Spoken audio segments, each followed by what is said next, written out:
तो भाई लोग और बहन लोग और सबको ही आज का मुद्दा है coaching and free mock test का क्या फीडबैक है। इसके रिलेटेड मटेरियल्स हैं बहुत सारे, बट ये मेरा पर्सनल ओपिनियन है और आप लोग खुद जज करिएगा कैसा फील हो रहा है इसको समझ के। सो एज वी बिगिन, जैसे नॉर्मली चलता है, पहले वीडियो का फ्लो। ऑब्वियसली पहले हम बात करेंगे कोचिंग इंस्टीट्यूट्स की कि इनमें क्या अच्छा लगा मुझे, क्या ख़राब लगा, और honest feedback and reaction as well. फिर मैंने क्या सोर्सेस फाइनली फॉलो किए, और फिर क्या फ्री मॉक्स अवेलेबल हैं और कितना रिलाई करना चाहिए इन पर, ये सब हम कवर करेंगे। सो पहली चीज़ जो आपको जाननी है कि मैंने इसके लिए प्रिपेयर 1.5 मंथ्स से थोड़ा कम ही किया है, बट मेरा यूपीएससी बैकग्राउंड था और मेरा क्वांट रीजनिंग सही था, तो मुझे थोड़ा प्रैक्टिस करना था बस, और एक्स्ट्रा पढ़ना था जो वो था फाइनेंस और रटने वाली चीज़ें, स्कीम्स, पीआईबी एक्सेट्रा। एनीवे, आगे बढ़ते हैं। तो कोचिंग इंस्टीट्यूट्स की बात करें तो पहले आते हैं एडुटैप पे। अब एडुटैप का मैंने कोर्स लिया था, ऑल्दो वो सिर्फ मॉक का कोर्स था, बट स्टिल समझ में आता सिनेरियो जब आप मॉक्स भी दे रहे हैं और डाउट्स पूछते हैं एटसेट्रा कुछ भी होता है। तो पहले इनका स्ट्रेंथ जो है वो है क्वांट, विष्णु सर करके कोई है जो बढ़िया पढ़ाते हैं, और इनके फाइनेंस में इनका स्ट्रेंथ है कृतिका मैम। इनकी इनका एक्सप्लेनेशन फाइनेंस में बहुत ही अच्छा है। मतलब इनफैक्ट मैं इनको कंपेयर कर सकता हूँ कि अनुज जिंदल सर जो जो RBI 24/7 लेते हैं, वो थोड़ा जल्दी निपटा देते हैं। इनसे इनका बेटर है क्योंकि एक्सप्लेनेशन इनका ज़्यादा रहता है, और जो जब होता है कि कुछ इंपॉर्टेंट नोट करना है या वो नंबर इंपॉर्टेंट है तो एक्सप्लिसिटली बता देती हैं। RBI 24/7 में मैंने ऑब्जर्व किया है कि एक्सप्लेनेशन रिलेटिवली कम रही हैं, और प्लस ये मैम ज़्यादातर सीधा जो RBI का सर्कुलर है, नोटिफिकेशन है, उसको ही सीधा रेफर करती है rather दैन कोई अपना नोट्स बना के उससे पढ़ाना। तो काफ़ी अच्छा लगता है, आपको दिख भी जाता है कि हाँ कंटेंट कहाँ है, कंटेंट कितना बड़ा है, और वो कितना छोटा करने की कोशिश कर रही है, एंड एटसेट्रा। तो होता नहीं, आप जब खुद से भी रीड करने जाओगे तो आपको डर नहीं लगेगा उस नए कंटेंट को पढ़ने में। यहाँ पे RBI 24/7 में ऐसा नहीं होता है। तो मुझे ऑनेस्टली मनोज जिंदल सर का मोटिवेशन अच्छा लगता है, बट पढ़ाने का तरीका मुझे पसंद नहीं आया। एनीवे, अब सेकंड पे आते हैं जो है अनुज जिंदल सर कोचिंग, सॉरी। तो इनका फाइनेंस भी अच्छा है, लेकिन इनका फाइनेंस में ये पार्ट अच्छा है, जैसे यहाँ पे फाइनेंस में हमारा था RBI सर्कुलर्स, नोटिस, बहुत अच्छा। यहाँ पे पीआईबी, स्कीम्स, ये जो भी चीज़ मनीष सर कराते हैं वो गोल्ड है, लिटरली गोल्ड। कुछ भी करो, इनका एक्सप्लेनेशन, इनका बताने का तरीका प्लस टाइम ड्यूरेशन जो उसमें देते हैं, that is more than enough for these two things at least. मुझे बहुत हेल्प किया, मुझे बहुत अच्छा लगा। फिर आते हैं क्रैक जेड बी में। ऑनेस्टली पता नहीं मैंने क्यों मेंशन किया इधर, बट मुझे इसका आइडिया नहीं है।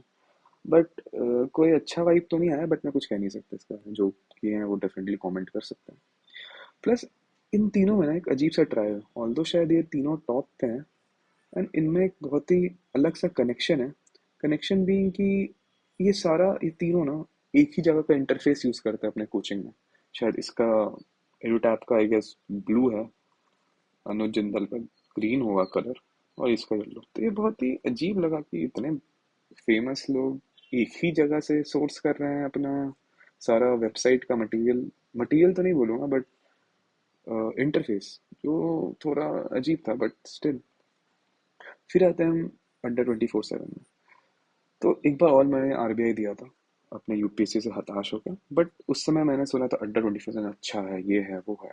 तो मैंने इसके मटेरियल्स पे काफ़ी लाइक किया था, mostly free YouTube material, and मुझे लिटरली एकदम बेकार लगा था। मतलब जो बकवास मटेरियल हो सकता है ना, जो आपको रद्दी में मिल रहा है, कोई खरीद नहीं रहा, उस टाइप का मटेरियल लगा था। तो ये मेरा ओपिनियन है कि अंडर 24/7 का तो फ्री मटेरियल मिले तो उसको भी छोड़ दिया जाए। ऑलिव बोर्ड मैंने उसके कुछ वो देखे, क्या नाम है, क्वेश्चंस देखे डेली, जीके क्वेश्चंस जो आते हैं, सोच के कि चलो हर दिन इसको प्रैक्टिस करूंगा तो कुछ नई चीज़ सीखते रहूंगा। बट आई गेस इसका जीके क्वेश्चंस कुछ ज़्यादा ही अलग लाइंस पे था, मुझे ऐसा लगा। हो सकता है बहुत ही एक्यूरेट है, बट मैं एक ही दो इम्प्रेशन लिया, मुझे इतना पसंद नहीं आया ऑलिव बोर्ड। तो मुझे अगर पूछा जाए तो मुझे जो पसंद आया मटेरियल वाइज, ये अनुज जिंदल और एडुटैप ही है, क्योंकि ऑब्वियसली मेरा पर्सनल एक्सपीरियंस है इसमें। एनीवे, आगे बढ़ते हैं। आगे बढ़ते हैं तो इसमें आता है मेरे सोर्सेज। अब मेरे सोर्सेज क्या आते हैं, एज एफ मैंने थोड़ा बहुत बता ही दिया आपको। पीआईबी स्कीम्स के लिए Manish sir, Anuj Jindal, YouTube free videos, basically सब भी फ्री है। फाइनेंस के लिए कृतिका मैम का यूट्यूब चैनल, इसका फाइनेंस 360 आता है, और इसमें मोस्टली इन लोग इंपॉर्टेंट आरबीआई के रिपोर्ट्स भी कवर कर लेते हैं। देख लेता हूँ, आरबीआई रिपोर्ट्स कवर हो जाते हैं, आरबीआई सर्कुलर्स एंड वेबसाइट ही मोटा मोटी पूरा कवर कर लेते हैं। तो ये आरबीआई इसका टेंशन ही हटा देती हैं बेसिकली।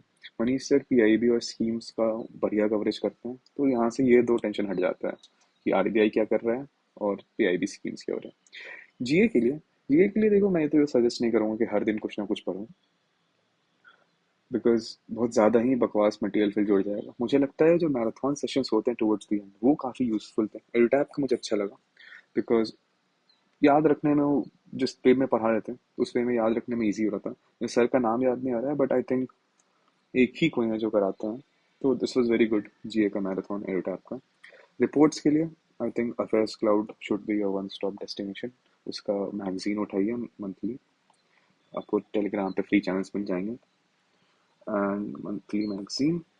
और उसके बाद आप आराम से इसको कवर करिए अफेयर्स क्लाउड के रिपोर्ट्स को, एंड काफ़ी अच्छा कवरेज रहता है, काफ़ी होलिस्टिक वो भी रहता है कवरेज हर चीज़ का। एंड अगर कोई चीज़ समझ में ना आए तो डेफिनेटली वीडियोस तो पड़े हुए हैं ही इधर उधर, यूट्यूब वीडियोस देख सकते हैं आप। अफेयर्स क्लाउड के भी अपने आते हैं, प्लस किसी और कोचिंग के भी वीडियोस देख सकते हैं, ये कहीं से भी देख सकते हैं, जहाँ भी आपको कोई भी सर, जो भी सर मैम सूट करें आपको, उस हिसाब से आप कर सकते हैं। अब ईएसआई का आता है। यार ईएसआई ना ऐसी चीज़ है जो, एक तो एनवायरनमेंट है और सोशल जस्टिस है। तो आई थिंक इन्वायरमेंट का चलो ठीक है, आप पढ़ सकते हैं अपना। मेरा यूपीएससी का बैकग्राउंड था तो मेरे को जो फ़ायदा हुआ था कि मुझे इन्वायरमेंट का नोट्स तैयार था। आप इन्वायरमेंट के सोर्स के लिए कहीं और से रेफर कर सकते हैं। बट जो सोशल जस्टिस है, वो जो रिपोर्ट्स और स्कीम्स एंड पीआईबी का जो इन्फॉर्मेशन आता है ना, तो आपको समझ में आता है कि कैसा सिनेरियो चल रहा है, ओल्ड एज के लिए क्या स्कीम्स हैं, क्या रिपोर्ट आया है उससे रिलेटेड। तो आई थिंक वो सब कोट करना as an example, and then बस जेनरिक स्टेटमेंट्स लिखना कि वे फॉरवर्ड क्या है एंड ऑल दैट, और वो सब चीज़ें ना, I think that will be more than enough for ESI. I think ESI is more like कि कलेक्ट सही से करना अपना मटेरियल, एंड उसको सही से फिर मिला जुला के लिखना। So how you make your notes is mostly कि आपको ईएसआई का कैसा मिलेगा। मेरे डिजिटल नोट्स तो मुझे फ़ायदा होता था कि मैं अपने हिसाब से उसको अलाइन कर लेता था। डेली न्यूज़ के लिए डेफिनेटली हिंदू या इंडियन एक्सप्रेस भी पढ़ सकते हैं। एक्चुअली ये तो सजेस्ट कुछ और ही करते हैं, इकोनॉमिक टाइम्स, बट ये इकोनॉमिक टाइम्स और ये सब शायद सिर्फ बैंकिंग के लिए हेल्प करे, I am not sure. But ये सब होलिस्टिकली हेल्प करता है। एंड दृष्टि आईएएस का देख लेना कि थोड़ा एक्सप्लेनेशन इनका फिर ये अच्छा दे देता है। बाकी मैं इकोनॉमिक टाइम्स या अदर चीज़ें सजेस्ट नहीं करता, बिकॉज जब पीआईबी कर ही रहे हैं, इसकी फाइनेंस देख ही रहे हैं, जीए और रिपोर्ट्स देख ही ले रहे हैं, तो भाई बचता क्या है, मतलब उसके ऊपर न्यूज़ ही पढ़ के और टाइम उसी पे खर्च करते रहें। तो इट्स बेटर कि ये सब डेली वे में या फिर वीकली वे में करते रहें, हर संडे देख लिया ये सब वीडियोस। एंड न्यूज़ तो डेली करें, लेकिन ऐसे जगह से करें जहाँ पे आपको बाकी एग्जाम्स में भी हेल्प करें, होलिस्टिक कवरेज दे न्यूज़ का, rather देन बेसिकली किसी एक चीज़ पे ज़्यादा अटैक करना। एंड बाकी जो भी बचा आपको लग रहा है कि हाँ भाई ये थोड़ा और कुछ करना है, तो आई थिंक अफेयर्स क्लाउड एक अच्छा सोर्स है। क्योंकि अफेयर्स क्लाउड पता नहीं समहाउ ये होता नहीं, गॉड मटेरियल है बैंकिंग के लिए, और बाकी आई थिंक सेबी और आईआरडीआई ये सब के लिए भी दिस इज गॉड मटेरियल। कुछ समझ में नहीं आया, आप इसको भी बस करोगे, इसको अच्छे से रट लोगे, ये इतना कवर करता है कि सभी चीज़ कवर हो जाता है। और ये, मैं तो इन्हें अलग से कुछ क्लेम करते हुए कभी नहीं सुना। जब कुछ आता है तो I think this is a humble group जो बहुत ही बढ़िया काम कर रहा है। एनीवे, अब आगे बढ़ते हैं फ्री मॉक्स पे। यार फ्री मॉक्स तो देखो हर चीज़ के हैं, इसका भी है, इसका भी है। टेक्स्ट बुक का तो लगता है कुछ ज़्यादा ही सिंपल है। बट देखो मॉक्स का मेजर रीज़न क्या है, मॉक्स का रीज़न है कि अपना रैंकिंग समझे, ठीक है, अपना और रिलेटिविटी ही जानना ज़रूरी है। तो रैंकिंग के बाद अपना स्कोर्स समझे कि कहाँ आ रहा है स्कोर्स, और फिर उस पर काम करना ज़्यादा ज़रूरी है। एंड फ्री मॉक्स दे के मोस्टली है कि बहुत ज़्यादा लोग फ्री मॉक्स देते हैं तो रैंकिंग अच्छी पता चलती है, तो आपको पता चलता है कि आपको इम्प्रूव कहाँ करना है, आप कहाँ पीछे रह गए, और ये सब एनालिटिक्स जहाँ मिल रहा है वही मॉक्स ज़्यादा ज़रूरी है। तो ये सब एनालिटिक्स मिल जाता है टेक्स्ट बुक में, आई एग्जाम बी पे, अनुज जिंदल पे भी, एडोटैप पे भी। मैंने पर्सनली एडोटैप कर लिया था। मैं अपना एक्सपीरियंस का बताता हूँ, ऑनेस्ट रिएक्शन। बट पहले बाकी सबके बात कर लेते हैं। इसका फ्री मॉक बहुत ही ईजी था, मुझे तो यूजलेस लगा ऑनेस्टली। टेक्स्ट बुक का यूजुअली ईजी ही रहता है, इतना टफ नहीं रहता है, बट रैंकिंग सिस्टम में देखा है तो फिर थोड़ा चैलेंजिंग हो जाता है। तो अच्छा है कि आप रैंक लाने की कोशिश करें, और जैसे लोग बोलते हैं 3 से 4 परसेंटाइल में आने की कोशिश करें जब भी दे रहे हैं सब। गाइडली में तो भर के मॉक्स हैं, वो दे रहे हैं। आई एग्जाम बी में भी भर के हैं, और मॉक्स का लेवल सही लगा मुझे। ऑलिव बोर्ड का मॉक मुझे थोड़ा टफ लगा, मतलब ज़्यादा ही टफ लगा, ज़रूरत नहीं थी इतने टफनेस की। और अड्डा, ओहो हो, ये भाई, ये होता नहीं है टट्टी, इसका इंटरफेस, मतलब आरबीआई का एक खराब इंटरफेस होता है एग्जाम में, अड्डा का उससे भी खराब है। मतलब मैं परेशान हो गया था कि मैं मॉक दे रहा हूँ कि मैं इसका इंटरफेस समझ रहा हूँ, और मेरी आंखें चौंधिया रही थी सही में देखने में इसका इंटरफेस को। इंटरफेस बहुत ही बकवास है। हाँ मतलब इसके लिए एक्सपीरियंस करना तो बहुत अच्छा है। आरबीआई का भी इंटरफेस बहुत खराब होता है। ये जितने कोचिंग आपको इंटरफेस देंगे ना, तो सुंदर सुंदर, वैसा कुछ नहीं होने वाला। वहाँ पे आपको ऐसा लगेगा प्रिमिटिव लाइफ में आ चुके हैं, क्लिक करिएगा कुछ और जाएगा। तो थोड़ा आपको टाइम बचा के चलना पड़ेगा, कि शॉक लग सकता है कि इतना बकवास इंटरफेस आरबीआई का कैसे है। और अड्डा वो शॉक लगा सकता है, कुछ ज़्यादा ही, आई वुड से। एंड फिर आते हैं, आई एग्जाम भी को तो बता दिया मैंने। अनुज जिंदल का मैंने एक से ही सॉल्व किया था, आई थिंक ठीक ही था। अनुज जिंदल का मैंने कोर्स लिया था, मतलब मॉक टेस्ट का सीरीज लिया था, सारे ही लिया, सेकंड फेज का भी लिया है, बट आई डोंट थिंक जरूरत पड़ेगा। सो इसमें दिक्कत क्या है भाई, इसमें बहुत दिक्कत है।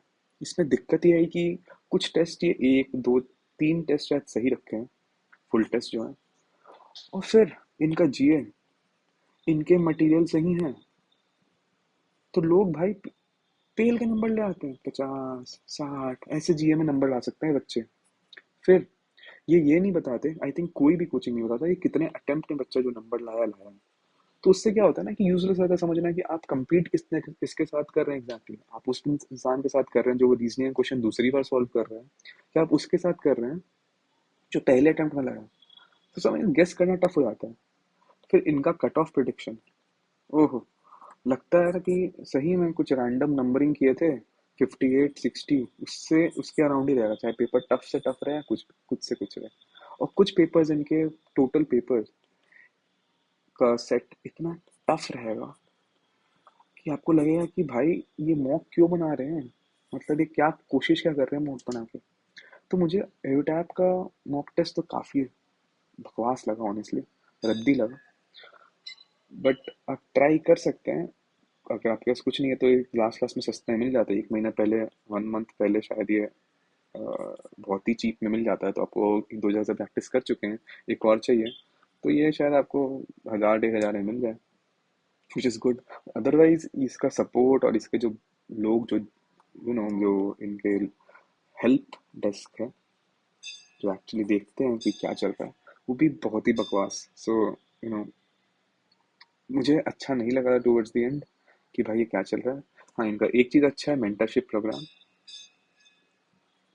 बट यहाँ पे सर ऑब्वियसली अच्छी चीज़ें बताते हैं, कुछ जेनरिक बताते हैं, जहाँ ज़्यादा डीप हो, जब ज़्यादा प्रिपेयर करके रहिएगा तो आपको रहेगा हाँ स्ट्रैटेजी एग्जैक्टली क्या बना है।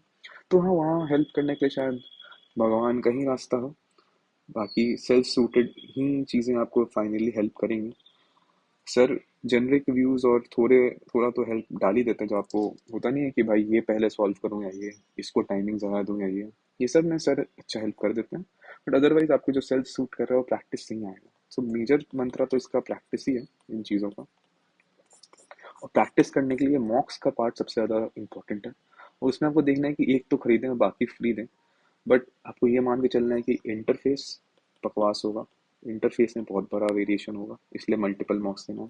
रैंकिंग ज़रूरी है जानना, प्लस ये भी जानना है कि जो कि कोई वैसे पे ही दें, या फिर अपने जो मेंटोर से डिमांड करें कि भाई क्या नंबर है, कितना कट ऑफ होना चाहिए, क्या टाइम स्पेंड होना चाहिए, जैसे मैंने पहले ही बताया था पिछले वीडियो में कि टाइम स्पेंड कितना करना चाहिए।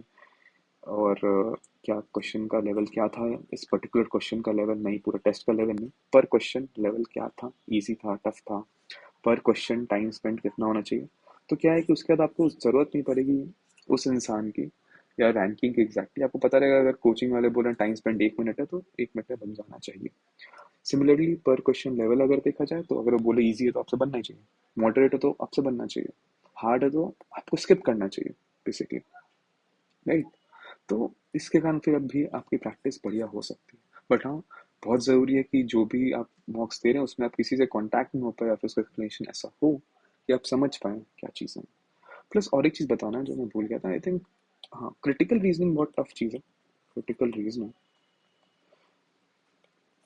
फाइनली मैं बोल सकता हूँ कि शायद अड्डा का एक मैराथन चलता है, मैराथन है या प्लेलिस्ट है मुझे याद नहीं है, ये रीजनिंग काफ़ी अच्छा कराया है वीडियोज़ में। इसमें हाँ, ये अच्छा किया। रीजनिंग वीडियो आई थिंक कोई फेमस मैम है इनकी, वही कराई हैं। आई थिंक इनकी रीजनिंग वीडियोस काफ़ी अच्छी हैं, ये आप रेफर कर सकते हैं रीजनिंग के लिए। बाकी जीके क्वांट वांट के लिए तो आप इधर उधर से देख ही सकते हैं, विष्णु सर का वीडियोस दे सकते हैं, ये वो प्रैक्टिस ही ज़्यादा ज़रूरी है। बट रीजनिंग, क्रिटिकल रीजनिंग, ये सब आई थिंक अड्डा is a good source. Anyways, thank you for listening, और आप समझ चुके हैं कि क्या बकवास है क्या नहीं। Take care.